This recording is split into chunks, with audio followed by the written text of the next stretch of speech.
KoKo Language Learning, Listening, and Shadowing podcast. Welcome, Language Explorers.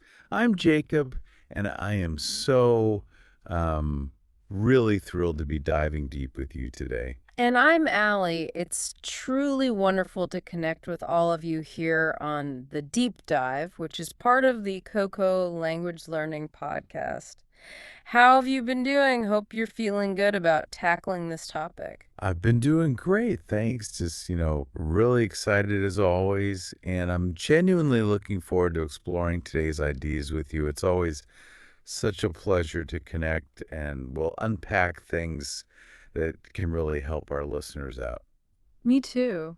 I mean, there's something incredibly rewarding about looking into a topic that has such a big impact on people's lives. And that's really what we try to do here at the KoKo Language Learning Podcast, isn't it? Exactly. We want to help you sharpen your English skills. Maybe it's boosting your listening so you can follow along easily, or perfecting your shadowing practice so you sound more natural, more confident. Right. Our mission is to kind of shift this learning journey. Yeah. We don't want it to feel like a strict lesson, more like a warm, supportive chat, like you're just talking with friends. We want to be your guides, navigating through all the information, pointing out what's really important, and basically giving you that shortcut to being well-informed, but without feeling totally buried in stuff. Yeah, making it manageable and clear. So, in a nutshell, what's the plan for this deep dive? Well, let me give you the quick version, like the 30-second summary. Today, we're diving deep into how you can really improve your English. And yes, do it quickly and effectively. Okay. You'll learn practical, real ways to boost all your core skills: listening, speaking, reading, and writing. We'll talk about important habits that actually stick, some clever tools you can use, and even how changing your mindset can make learning fun and fast. Doesn't matter where you're starting from. That sounds great. Yeah, get ready for clear steps that will help you build confidence and, reach your English goals faster than you might think. Fantastic. And to help us navigate this conversation, I want to introduce three pretty simple but really foundational words that you'll hear pop up quite a bit. Understanding these will really help you grasp the strategies we're talking about. Okay, let's hear them. Okay, first one is immerse. To immerse yourself basically means to put yourself completely into something, like you're totally surrounded by it. Think about putting something underwater. It's submerged. Ah, okay. Like diving in. Exactly. Yeah. For example, you can immerse yourself in English every single day, even right there at home, just, by choosing to listen to English music or watching movies in English. It's about creating this constant sort of gentle flow of English around you so your brain is always kind of processing it. Got it. Makes sense. What's next? Our second keyword is consistency. Consistency just means doing something regularly, sticking with it steadily over time without big breaks. It's the opposite of doing things like randomly here and there. Right, showing up regularly. Precisely. Think of it like this. When you practice with consistency, even if it's just a little bit every day, those small regular efforts build up. They really turn into massive improvements over time.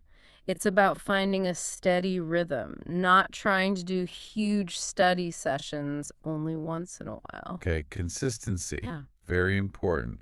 And the third one? And finally, our third word is shadowing.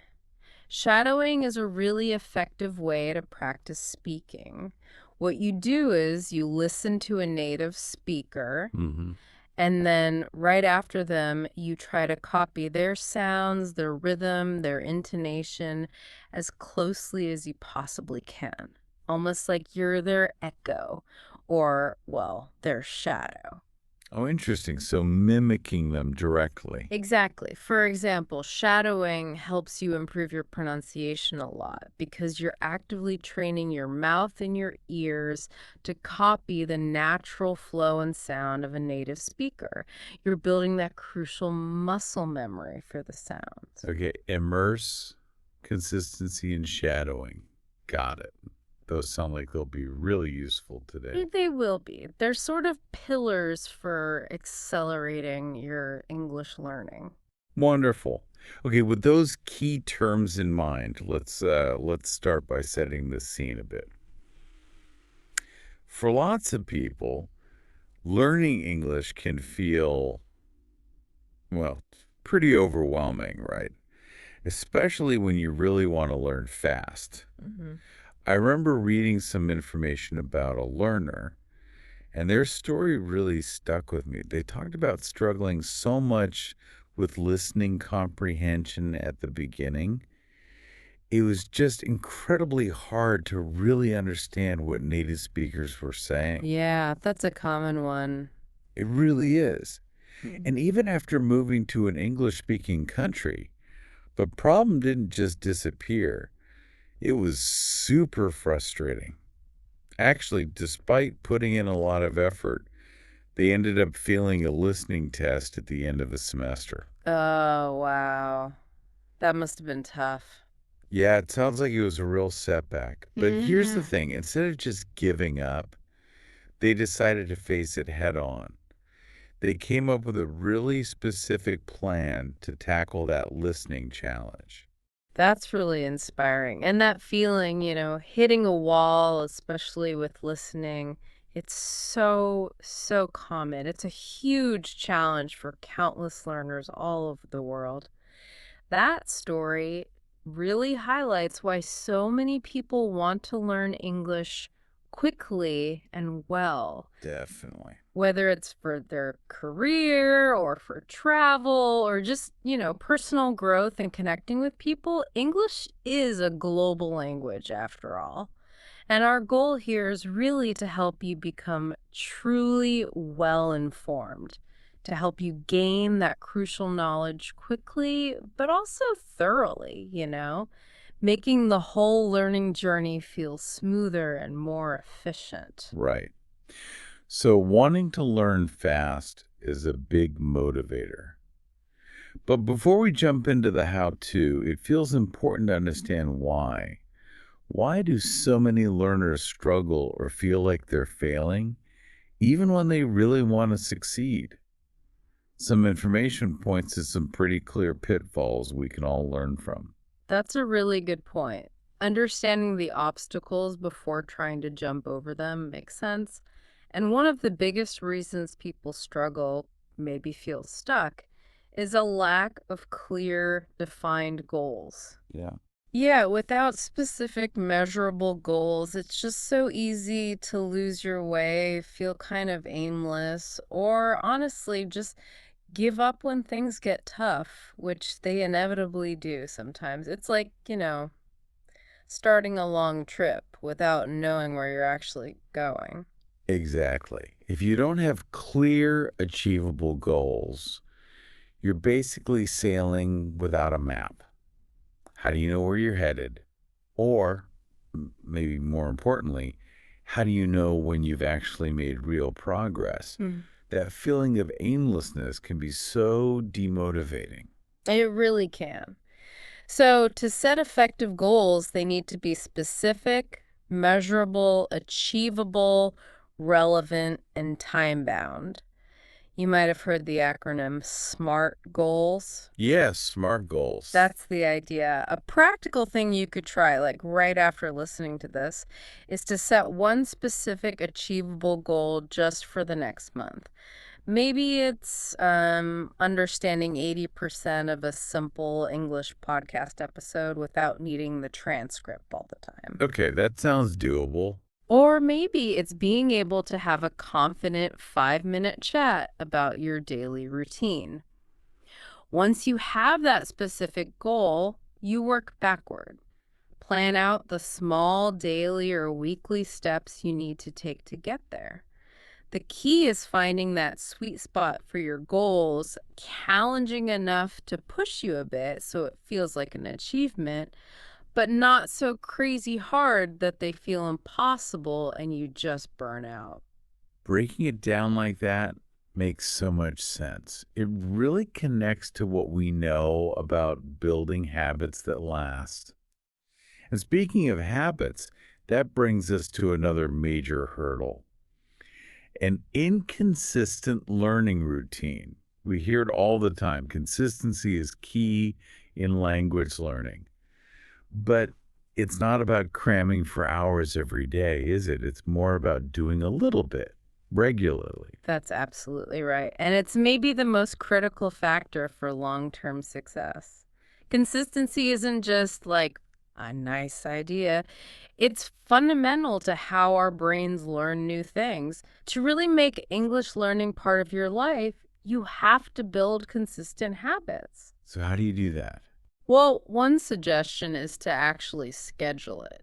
Plan at least, say, 15 minutes of specific English study tasks into your calendar every day. And then commit to that time like it's a really important appointment, with yourself. Like a non-negotiable meeting. Exactly. This consistent, even brief daily practice makes a huge difference in remembering new words and phrases. It makes speaking start to feel more natural, more fluid, and it builds confidence because you're constantly reinforcing what you've learned. Even if it's just watching a short video, writing a couple of sentences, or actively listening to a song, that daily commitment has this powerful compounding effect. I love that phrase, a non-negotiable appointment with yourself. That really frames it powerfully. And the next point seems to follow right from that. Not enough active practice. We all know the saying, practice makes perfect. But what does active practice actually look like, especially beyond just, passively listening or reading? How do we really engage? Active practice is where the magic happens, neurologically speaking. It's where you build those strong connections. It means interacting with the language in a way that forces your brain to produce it, to retrieve words, to structure sentences, not just passively receive it. Okay, so producing, not just consuming. Exactly. Beyond just listening or reading, you can weave active practice into your day in really simple ways. Like when you're alone, try describing your surroundings out loud in English. Or narrate what you're doing, like, okay, now I'm making coffee. Or just talk yourself through cooking dinner. This forces your brain to generate sentences and pull out vocabulary on the spot. Another great exercise is to take a short story or maybe an interesting news piece you read in your native language and then try to retell it out loud in English. That activates your speaking muscles and challenges you to express more complex ideas using the English you know. That's brilliant. It turns everyday moments into little practice sessions. Now, the next one. This is a big one for a lot of people. Can really hold you back. The fear of making mistakes. I know so many people who are genuinely hesitant to speak or even write because they're just terrified of saying something wrong or, sounding silly. Oh, this fear is so common, and it's a completely natural human reaction when we step outside our comfort zone. But it's so important to try and reframe this. Actually, making a mistake and then figuring it out yourself or getting some helpful feedback, doesn't just fix that one error. It often strengthens the brain pathways for that concept better than if you'd gotten it right the first time. Really? That's fascinating. Yeah. So embracing mistakes isn't just about being brave. It's literally how your brain learns most effectively. The most important thing to remember is that mistakes are not failures. They're just data points, valuable information on your learning journey. The main goal is communication, right? Not perfect grammar right away. Right, getting your message across. Exactly. You need to get comfortable with making errors and focus on just conveying your meaning. A really freeing thing to try is to consciously attempt to say something complex in English, and as you do it, actively tell yourself not to worry about being perfect. If you stumble, just notice it and keep going. Focus on the effort, the communication itself. That shift in mindset is incredibly liberating and really speeds up fluency. I can totally see that. Shifting from perfect performance to just making progress and learning from each try. And that mindset connects perfectly to the next pitfall, relying only on traditional methods. Some information suggests that many learners kind of stick rigidly to old ways, maybe thinking textbooks and grammar drills are the only real way to learn. Right. And while those traditional methods definitely have value and can give you a strong foundation, the world of language learning has just exploded with new possibilities. We really need to encourage blending those tried and true methods with newer, innovative, often, frankly, more engaging approaches. So, like, what kind of new approaches? Well, it means actively exploring things like interactive language learning apps, Duolingo, Babbel, Memrise, tons of them, or joining active online communities where you can practice with other learners and native speakers in a really dynamic, low-pressure way. Combining these modern tools with traditional resources like books and classes creates a much more varied, immersive, and personally engaging learning experience. It caters to different learning styles and helps keep that motivation high. Blending old and new. I like that. It sounds much more holistic and probably more effective for most people. And finally, the last common hurdle, one that's often missed but is so crucial, not seeking feedback. It seems like getting feedback is invaluable for really speeding up the learning process, right? Absolutely. Feedback is one of the quickest, most direct ways to see your blind spots and understand exactly where you need to focus your efforts. It gives you insights that just studying on your own might completely miss. So how do you actually get good feedback? You need to actively cultivate a habit of asking for it. When you talk with native speakers, let them know you welcome corrections. You could also work with a dedicated tutor who can give you personalized, targeted guidance on your specific weak spots, or join conversation clubs where people are practicing and helping each other out.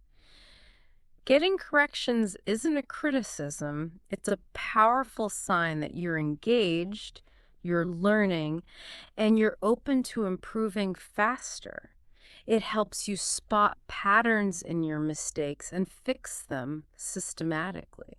That's a fantastic overview of the common challenges and, more importantly, how to approach them mindfully and proactively. Okay. Now we get to the really exciting part. Let's talk about the core strategies, the key things you can do to genuinely speed up your English learning, covering all those different skills. First up, and we touched on this with our vocabulary intro, is immersing yourself in English every day. This is widely seen as one of the most effective ways because it kind of mimics how we learned our first language, right? Mm-hmm. It means deliberately creating an English-rich world around you, even if you're not actually living in an English-speaking country. That's absolutely right. Real immersion isn't just about geography. It's about intentionally weaving English into almost everything you do daily.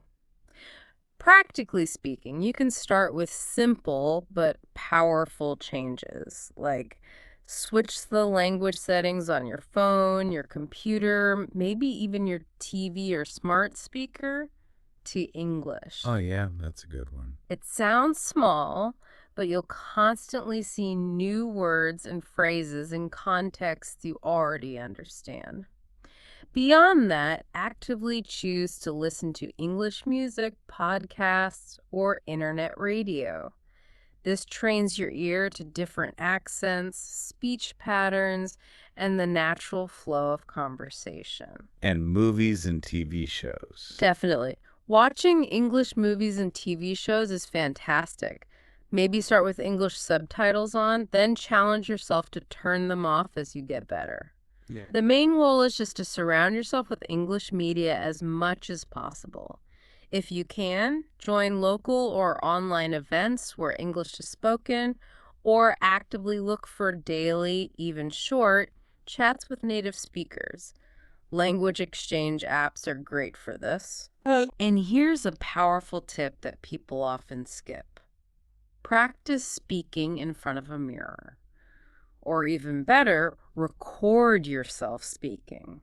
This lets you hear how you actually sound and spot areas for improvement without any pressure from a conversation partner. Those are great practical tips. It really does sound like creating your own personal English bubble. Okay, let's move to a skill many find tough, but is absolutely essential. Improving your listening comprehension. You mentioned earlier how tricky listening can be. Can you share a bit more about that learner's story you read and why focused listening practice is so important? Of course, that story from the information we reviewed really highlighted the struggle. This person found listening the hardest part, even after moving to an English-speaking country and joining a program. Failing that listening test was a real low point. Yeah, I can imagine. But instead of getting discouraged, they got strategic. They started downloading real English speeches, listened every day, and crucially, used transcripts to follow along and really analyze the language. This wasn't just passive listening, it was an active plan. And it led to really fast improvements in understanding, getting a feel for authentic expressions, slang, and natural speech rhythms.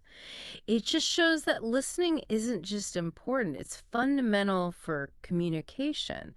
It's how we take in information and figure out how to respond. That's such a great example of turning frustration into progress.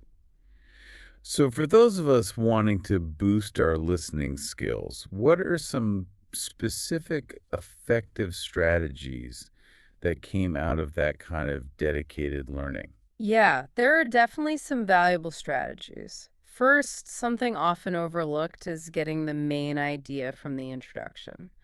Good speakers, especially in more formal settings like lectures or presentations, usually start by giving an overview. They'll say things like, "Today I'm going to discuss," or "In this talk we'll cover." Right, they give you a roadmap. Exactly. Paying close attention in those first few minutes helps you grasp the main topic, the purpose, and where the talk is going. This initial framework makes it much easier to follow the details later on. That makes perfect sense. Yeah. Get the big picture first. What's another way to stay on track while listening? Another really useful technique is using an outline to take notes. When you're listening to something structured like this deep dive or a lecture, jotting down a simple outline can be incredibly helpful. It's a visual way to organize the main points and the examples that support them.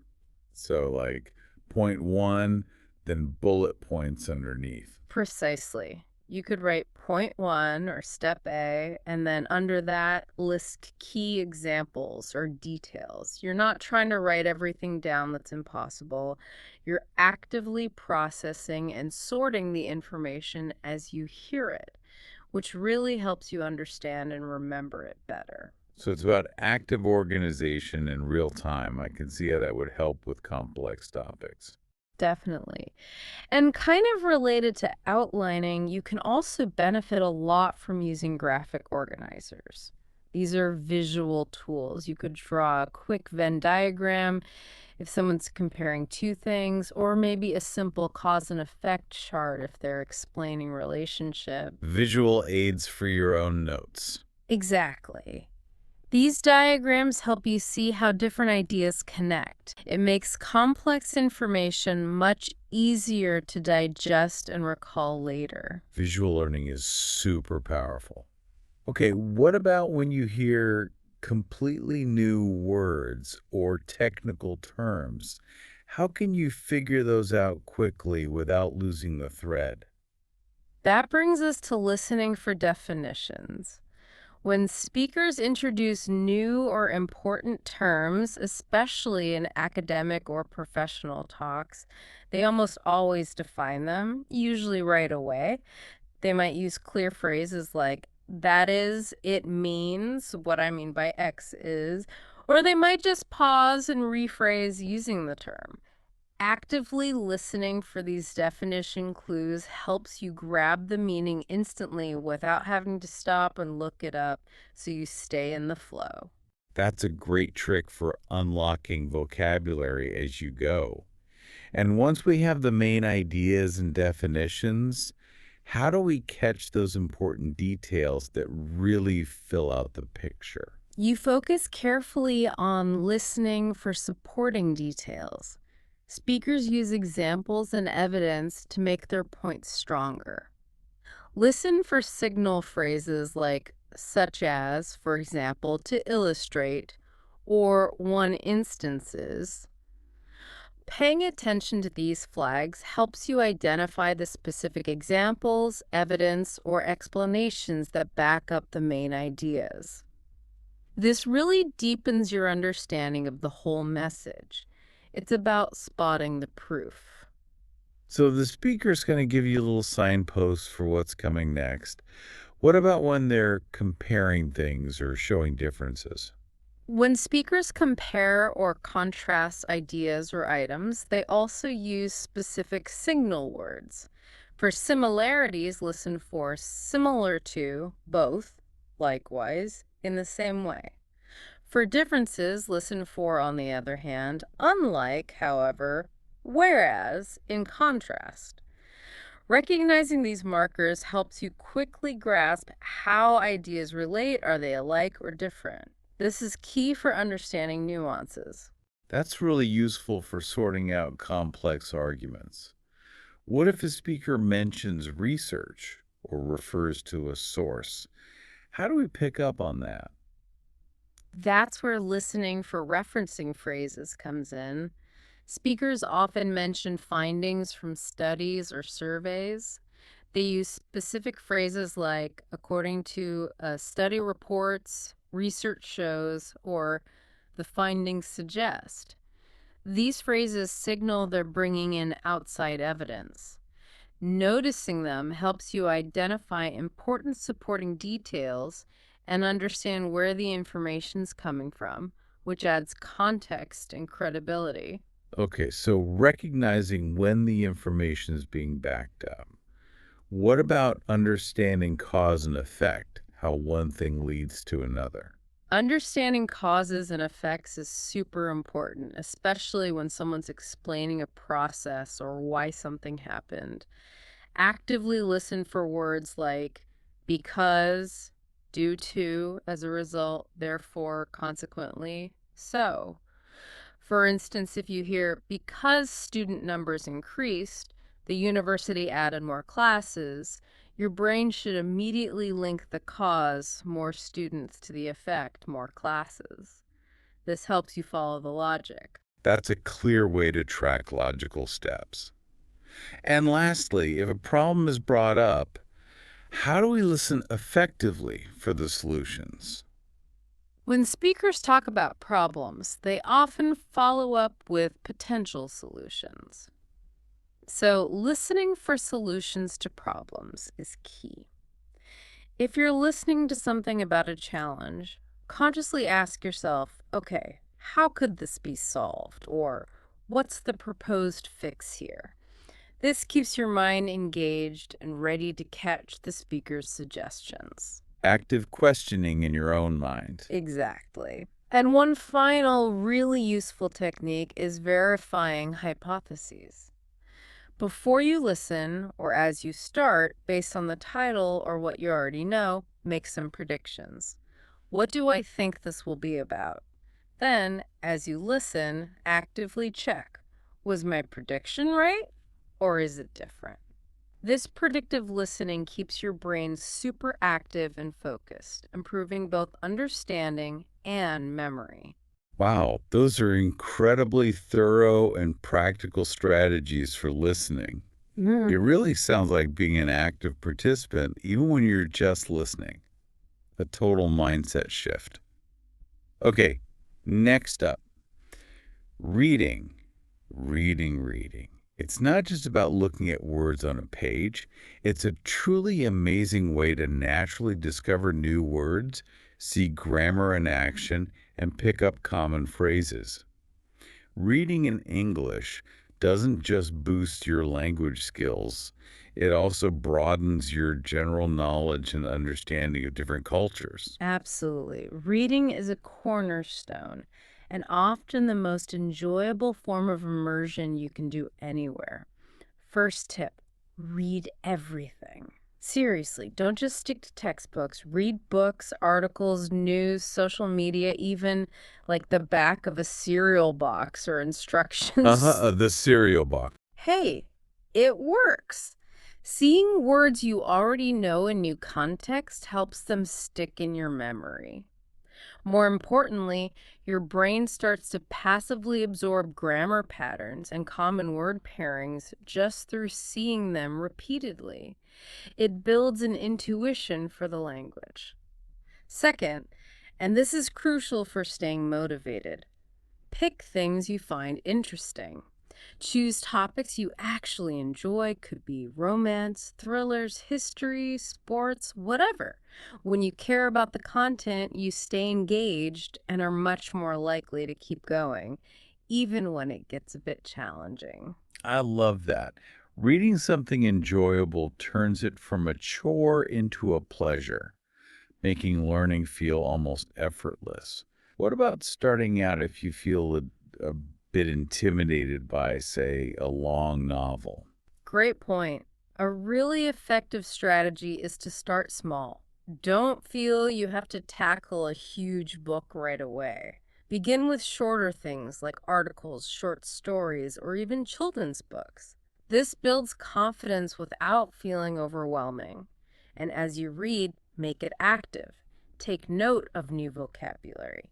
Keep a notebook or use a flashcard app like Anki or Quizlet. These use spaced repetition, which is scientifically proven to help you memorize things efficiently.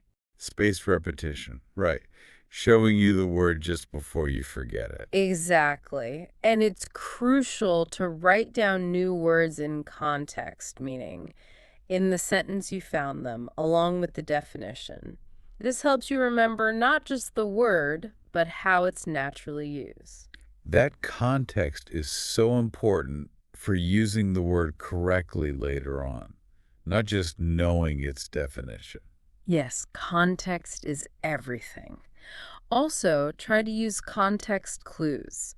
When you hit a word you don't know, resist reaching for the dictionary immediately. Be a detective. Look at the words around it, the overall sentence meaning, and try to guess what it means.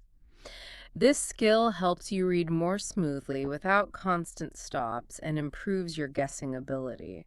And don't underestimate reading aloud. It might feel a bit weird at first, but it's fantastic for your pronunciation and intonation. It trains your brain and your mouth to process and produce spoken English, building that muscle memory. Reading aloud, often overlooked, but so powerful for connecting the written word to the sound. It really is. To make reading more social, you could join a book club or find a reading partner. Discussing what you read gives you different perspectives, helps clarify things, and makes it more interactive. And finally, to see your progress, keep a reading journal. Track what you've read, jot down new words or structures you learned, and reflect on your journey. It's a great motivator to see how far you've come. Those are wonderfully practical reading tips covering everything from just soaking it in to really engaging with the text. Okay, next, writing your way to fluency. Maybe not the first skill people think of for fast improvement, but it's incredibly important and often underestimated, isn't it? Writing is absolutely essential and, yes, often overlooked. It's such a dynamic way to actively use new vocabulary, solidify your grasp of grammar, sharpen your thinking, and crucially, learn to express your thoughts clearly and logically in English. Think about how much we write every day: emails, social media, work reports, even just notes to ourselves. Practicing writing builds huge confidence in getting your message across exactly as you intend it. That's so true. We use it constantly. So, for someone looking to boost their writing, what are the most helpful tips? First, and this is key to avoid feeling overwhelmed, start small and simple. Don't try to write an essay on day one. Begin with short sentences, then build up to simple paragraphs. It's about incremental confidence building. Then, the golden rule again: write regularly. Even just a few sentences or a short paragraph daily makes a massive difference over time. Consistency, like we keep saying, is vital here. It's the steady practice that yields results. A little bit every day, just like everything else. But how do you know if your writing is actually getting better or if you're just practicing mistakes? That's where feedback comes in. You absolutely need to get feedback. Ask someone you trust, maybe a native speaker friend, a language partner, or a teacher, to read your writing and give you honest, constructive comments. That outside view is invaluable for spotting things you miss. Also, there are great online tools like Cambridge English's Write and Improve that give you instant, automated feedback on spelling, grammar, and vocabulary, highlighting errors and suggesting improvements. That instant online feedback sounds super useful, especially if you're learning on your own. What else should writers keep in mind? If you find yourself stuck staring at a blank page, use writing prompts. Simple questions, images, or scenarios can give you a starting point and get your ideas flowing. Also, very importantly, don't be too hard on yourself. Writing in a new language is complex. It takes time, practice, and patience. Be kind to yourself during the process. And finally, try to have fun. See writing as a way to express yourself, explore ideas, let your creativity flow. When you enjoy it, you'll stick with it. I really appreciate that. It's about expression and communication, not just perfect grammar. You also mentioned using keywords and symbols for notes when listening. Does that idea apply more broadly to note-taking for learning? Yes, absolutely. It's a super practical tip for any kind of note taking, especially when information is coming at you fast. You definitely don't want to try writing down every single word. It's impossible, and it takes focus away from understanding. Instead, focus on keywords, abbreviations, and symbols. Keywords are the main info: words, nouns, verbs, numbers. adjectives.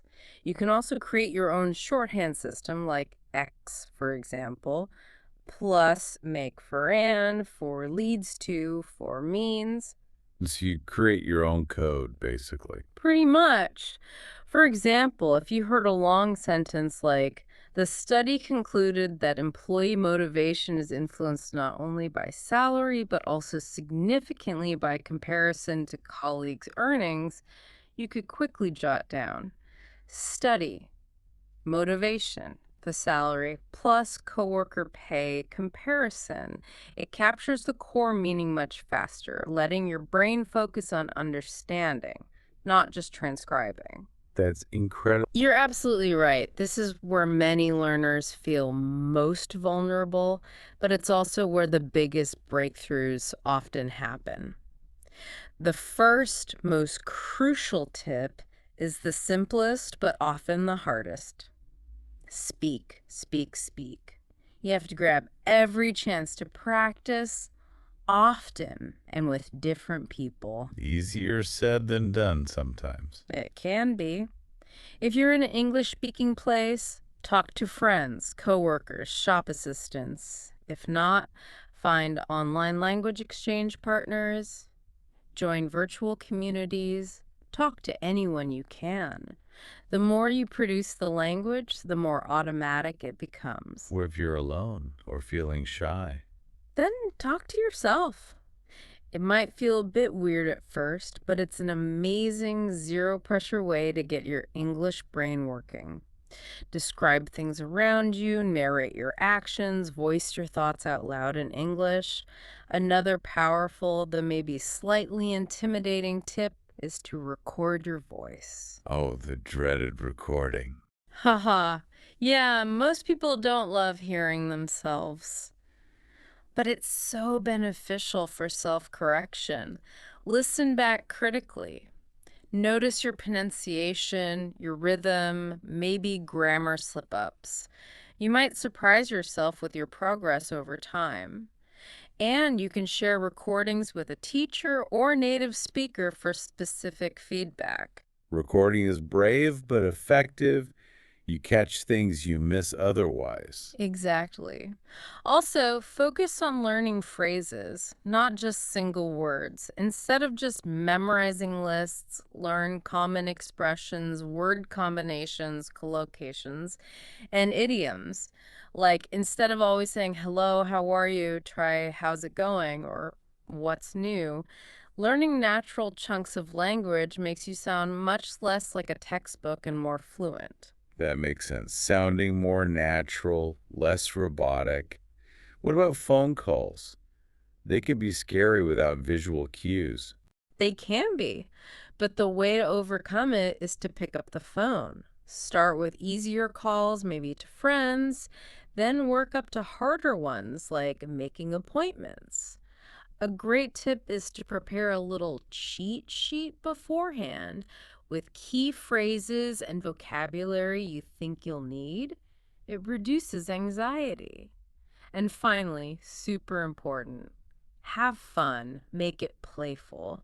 Sing along to English songs, try tongue twisters, do silly 1-minute impromptu speeches on random topics like why pizza is the perfect food. When you enjoy it, you stick with it. Singing along to songs is such a great, fun way to practice rhythm and pronunciation. So many practical ways to get that daily speaking in. They really add up. And speaking of words, let's talk about building your English vocabulary bank. Having a bigger vocabulary isn't just about knowing more words. It means you can express yourself more precisely, understand more complex ideas, and just communicate way more effectively. It's a real game changer. Makes sense. More words mean better understanding and clearer expression. So what are the best tips for really growing that vocabulary? First, as we've mentioned, read more and read widely. It's probably the most natural way to encounter new words in context. Then actively keep a vocabulary journal or use flashcards.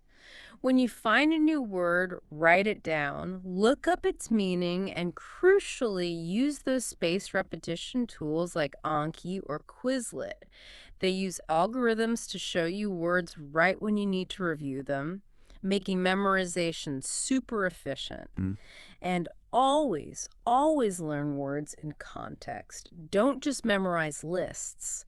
Learn words within sentences or situations. This helps it stick and teaches you how to use it correctly. Context again. It seems to be the key for deep learning across the board. It really is. Then you have to use new words.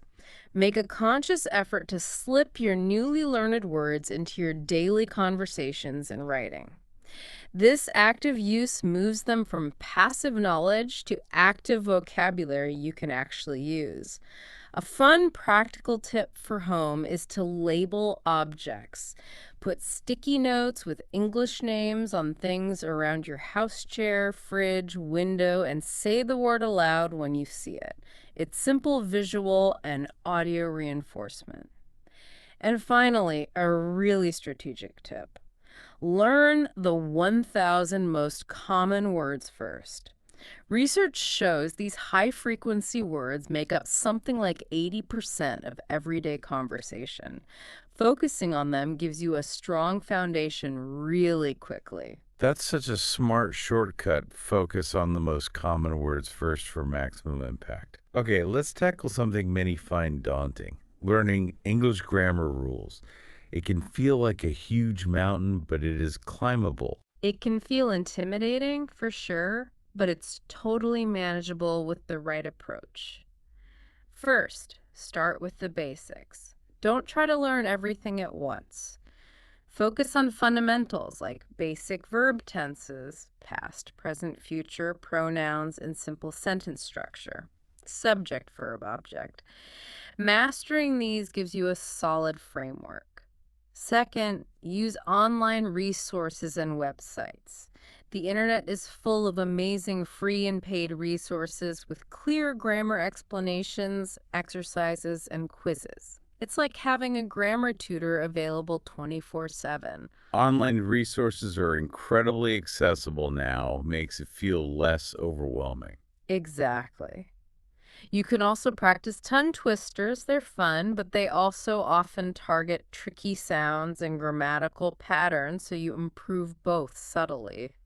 And to figure out where you need help, use grammar checker tools. Things like Grammarly or built-in checkers can highlight mistakes, suggest corrections, and often explain why it's wrong, helping you learn from your errors instantly. That instant feedback is so helpful for fixing mistakes as you make them. Yes. And never be afraid to ask for help. Teachers, tutors, or structured courses provide a supportive place to ask questions and get clear answers. But remember, the main goal, especially at first, isn't perfect grammar. Focus on communication first. Get your message across clearly. Grammar refinement comes with practice over time. Clarity first, perfection later. That's surely a relief for many learners. Communication over rigid perfection. Okay, last but definitely not least, perfecting your English pronunciation. Clear pronunciation isn't just about sounding native, it's vital for effective communication. Small errors can change meaning, and a very strong accent can sometimes make it hard for people to understand you easily. That's absolutely right. Clear pronunciation ensures your message lands correctly. One of the most powerful techniques here is try shadowing. We mentioned it earlier. You listen to a native speaker and immediately try to mimic them exactly. Tone, rhythm, intonation, pauses. It trains your mouth muscles and your ear to work together, building natural sound patterns without getting stuck on grammar rules. It's like hacking the sound system of the language. Shadowing forces you to notice those subtle things you might otherwise miss. What if certain English sounds are really hard for you? Then you need to identify difficult sounds and practice them deliberately. English has sounds that might not exist in your language, like the or certain vowel sounds. Focus on those specific sounds, maybe using minimal pairs, words that differ by only one sound, like ship and sheep. Drilling these can make a big difference. Also, use apps and websites with audio. Lots of resources provide correct pronunciations and have exercises to help you hear and make the sounds correctly. Technology is a great partner for something specific like pronunciation. It really is. Another vital tip: speak with native speakers. This gives you invaluable real time feedback. They can gently correct you, or you can just ask them, "How do you say this?" And it's fun to sing English songs. It's a surprisingly good way to improve pronunciation and rhythm naturally as you try to match the singer. Finally, pay close attention to stress and intonation. Where do you put the emphasis in a word, like RE chord versus re chord? Does your voice go up or down at the end of a sentence? These musical aspects of language hugely impact how clear and natural you sound. Putting effort into pronunciation really boosts confidence and makes sure you're understood. So we've covered a ton of specific skills and strategies. After exploring all of this, what does it really boil down to? Yeah. Beyond the techniques, how do we keep this going and make English a natural part of our lives, not just another chore? That's the ultimate goal, isn't it? And perhaps the biggest shift is to start thinking in English. It's about developing a new mental pathway, thinking directly in English instead of constantly translating back and forth from your native language. It reduces the mental effort and speeds up your ability to speak and understand. It's a real game changer. That sounds like a huge leap. How do you even begin to think in another language, especially if you're not surrounded by it? You start small, but consistently. Like we said, change your phone and computer settings to English. It creates constant low-level immersion. Then, consciously practice making simple English sentences in your head during everyday activities. When you're getting dressed, think, "I'm putting on my shirt." Making coffee, "I need to drink my coffee." The more you use English in daily life, even just internally for these small things, the more your brain gets used to processing directly in English, skipping the translation step. So integrating it into those quiet moments throughout the day. Exactly. You can also actively talk to yourself in English. It might feel silly, but it's incredibly effective zero pressure practice. Describe things, narrate actions, voice your thoughts, all in English. If you have a friend also learning, practice thinking and speaking with them. Challenge each other to discuss things only in English. And remember our point about mistakes. Embrace them. Don't let fear stop you from trying to think in English. The more you practice, the easier, more natural it gets, and the faster you'll become. That's powerful, creating that internal English space. And speaking of making things easier, let's talk about how technology can be your new English learning buddy. Tech makes learning fun, exciting, and gives you access to so many tools and so much information. Technology is an incredible ally. First, use language learning apps like Duolingo, Babbel, Memrise.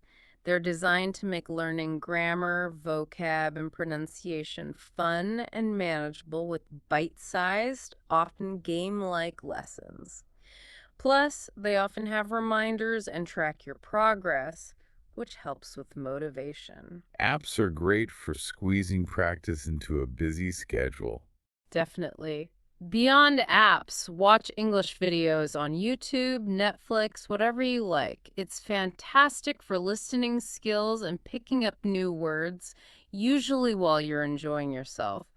Start with subtitles, then try without. Also, join online learning communities. These are places online where you can practice with native speakers and other learners, ask questions, share tips, find conversation partners. Online communities are great for finding people to practice with and feeling less alone. For sure. You can even chat with voice assistants like Siri or Alexa. Practice speaking and pronunciation by asking questions or giving commands. It's low pressure practice anytime. For more fun, play English learning games online. They make learning feel less like study and more like play while still building skills. What about using tech for reading? Actively read English websites and blogs on topics you like. It improves reading and vocab while keeping you updated on things you care about. And here's a cutting edge idea. Practice storytelling with AI.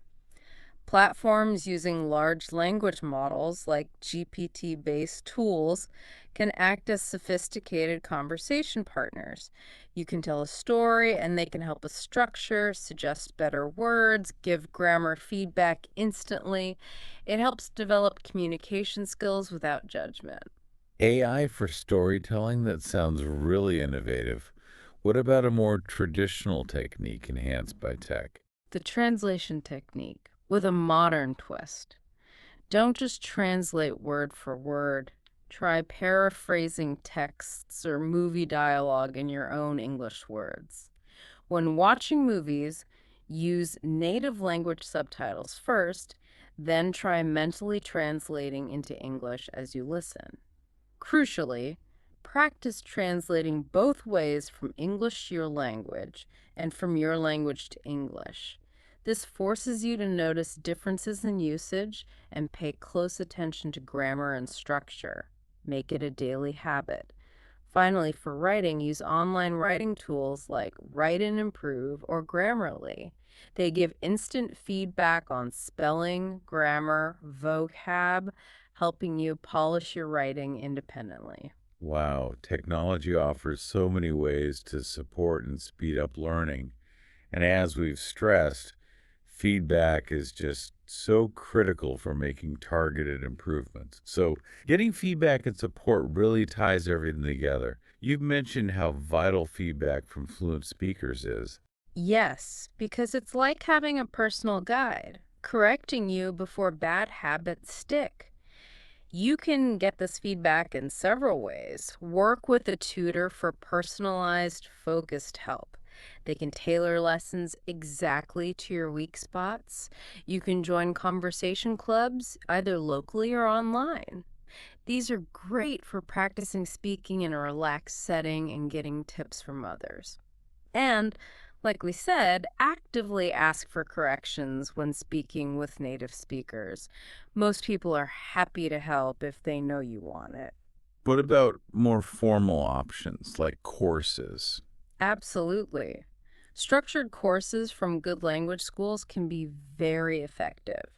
Many offer different types, like general English for an all around foundation, business English for work contexts, or exam preparation courses for tests like IELTS or TOEFL, which you often need for university or jobs. The benefits are usually personalized learning plans, expert teachers, a clear curriculum, and flexible schedules. They provide a supportive structure to really push your learning forward. That's a great option for those who like structure. Finally, and maybe this is the most important piece of the puzzle, how do you stay consistent and motivated? Learning English takes time and effort. Keeping that motivation up, especially during plateaus, is absolutely essential. It really is because motivation naturally goes up and down, so you need strategies. First, constantly remind yourself why you're learning. Is it for that dream job? To travel freely, to connect with new friends. Keeping your main goal in mind can really refuel your drive when things get tough. Second, break big goals into small, achievable milestones. Instead of become fluent, aim for learn 5 new words today or understand one song lyric. Hitting these small wins gives you regular boosts of satisfaction and builds confidence. Those small wins make the big goal feel less overwhelming, right? Totally. And once you have those milestones, track your progress. Use a journal, an app, whatever works for you. Seeing how far you've come is incredibly motivating. Then reward yourself when you reach a goal. Watch a movie, have a treat. Just acknowledge your achievement. Positive reinforcement works. Don't get discouraged by setbacks, they're normal. Reframe negative thoughts like, I'll never get this, into positive ones like, I'm learning every day, mistakes help me grow. Remind yourself of the progress you have made. And most importantly, try to have fun with it. If you enjoy the process, consistency becomes much easier. What a fantastic journey we've had today. We've really dived deep into how you can improve your English fast, looking at practical strategies and those crucial mindset shifts. And remember, it's the power of those small, consistent daily actions, immersing yourself, practicing actively, focusing on communication that leads to those big improvements and lasting confidence. Every little bit really does count. Absolutely. So as you go about your day, maybe think about this. What one small, fun English activity can you add to your routine today that you haven't tried before? Maybe it's singing along loudly to an English song, or just describing your breakfast in English in your head.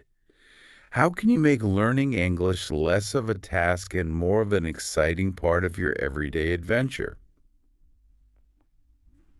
Thank you all so much for joining us on this deep dive. If you found this helpful, and we really hope you did, please do remember to subscribe, like, and share this with anyone else who might find it useful. Your support honestly helps us stay motivated to keep creating more valuable English learning deep dives for you. We really appreciate you tuning in and being part of our KoKo language learning community. It means a lot. Until next time, keep learning, keep exploring, and definitely keep speaking. Goodbye for now, and happy learning, everyone.